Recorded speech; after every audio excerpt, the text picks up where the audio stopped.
Thank you very much. You know, this is a very, very critical and dangerous period for Iran's nuclear weapons program. Their strategy is derived accordingly to take maximum advantage of the effects of the negotiations, which the media in the United States basically do not understand. They ask, are we going to have a positive result from the negotiations? They don't ask whether that means the Iranian nuclear weapons program will actually end. In the big picture, they are legitimizing themselves, being able to engage in political negotiations with the United States, the other permanent members of the Security Council, as an equal, rather than as the world's central banker for international terrorism and a nuclear proliferator of the first order. They've already demonstrated the ability to take the fact of the negotiations and try to create political linkages elsewhere in the region, working to the regime's advantage. And the clearest example there, of course, is the struggle against ISIS, the Islamic State, where what is in the interest of the regime in Iran looks superficially to be the same as the interest of the United States, the elimination of ISIS, but where it's much more complex in the region, and where what we're doing now, which is aiding the government in Baghdad, is simply strengthening Iran's hand in what's left of that country. We've seen the President of the United States write the Ayatollah Khamenei 4 letters. I'm not aware of any similar precedent in American history of chasing after a terrorist leader, somebody who has repeatedly violated the solemn obligations his country has undertaken under the Non-Proliferation Treaty, and what it demonstrates is desperation for a deal.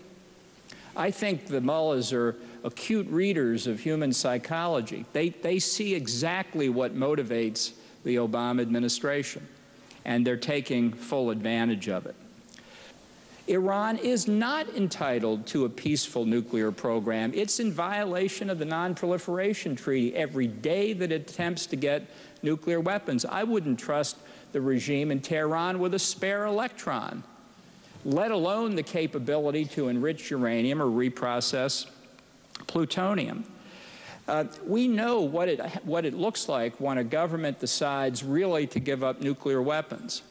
Muammar Gaddafi did that in the wake of the overthrow of Saddam Hussein. He made a strategic decision to give up Libya's nuclear weapons program, and we and the British, went into Libya, boxed it up, and moved it to Oak Ridge, Tennessee, where it now resides. That's how you eliminate a nuclear weapons program. That's not anything related to the negotiations that have been going on for the past year and a half and will continue now perhaps until June.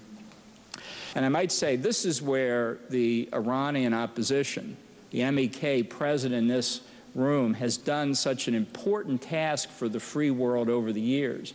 I first heard of the MEK in that early period, over 10 years ago, 2002, 2003, when it was holding press conferences revealing the extent of the mullah's nuclear weapons program. Now, this was information we knew on a classified basis but couldn't talk about.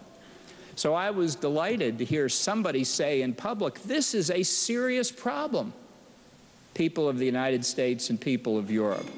And I'm not aware of any material respect where information that the MEK has put out over the past more than 10 years has ever been incorrect. A path that the mullahs have taken over the years has been consistently to make agreements and then violate them. It's a course of cheat and then retreat when they're caught. And this is a phenomenon that we've just seen underlined again by the International Atomic Energy Agency's latest report of Iran's continued frustration of the IAEA effort to investigate the weaponization aspects of the program. We've reported, the IAEA has reported over the years, the following activities that Iran has been engaged in: the fashioning of hollow hemispheres that can be used for enriched uranium or plutonium to make what's called the pit of a nuclear weapon, the development of electronic bridgework detonators to surround that pit with high explosive and set the explosive off at the same time to crush the pit, crush the hollow sphere into a critical mass to generate the nuclear explosion. Neutron initiators to help amplify the force of the nuclear detonation, and the explosive chambers at Parchin that are designed to help simulate what happens when the high explosive is set off. None of this is the subject of these negotiations. It's almost all on uranium enrichment and plutonium reprocessing, which means that the heart of the weaponization effort is not even on the table, as best we can tell from what the negotiators have told us. This is an absolutely devastating omission, because whatever is agreed to on uranium enrichment, the weaponization work of the Revolutionary Guards Corps can continue unimpeded. Now, here's the fact. This regime has been lying for 30 straight years about this program, and they're lying today.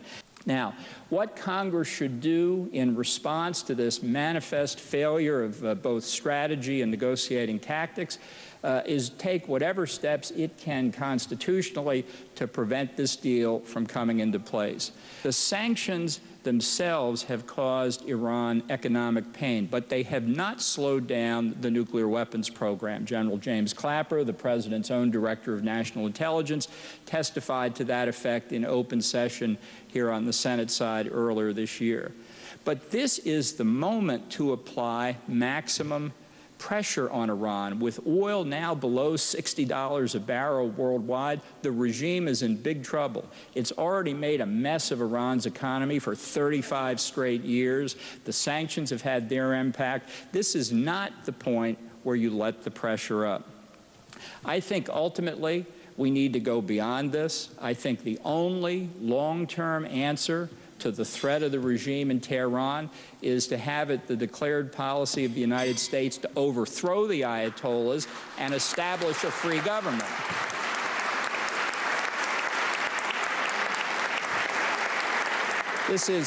Thank you. This is a very unpopular regime, but you don't achieve that objective like flipping a light switch, and the danger is that the regime will acquire nuclear weapons before regime change becomes possible. And I think more members of the House and the Senate need to understand that not only would that be a terrible threat, the moment is here to try and have the United States fix its course to prevent a tragedy from happening in the next few years, and I wish you all good luck with that. Thank you very much.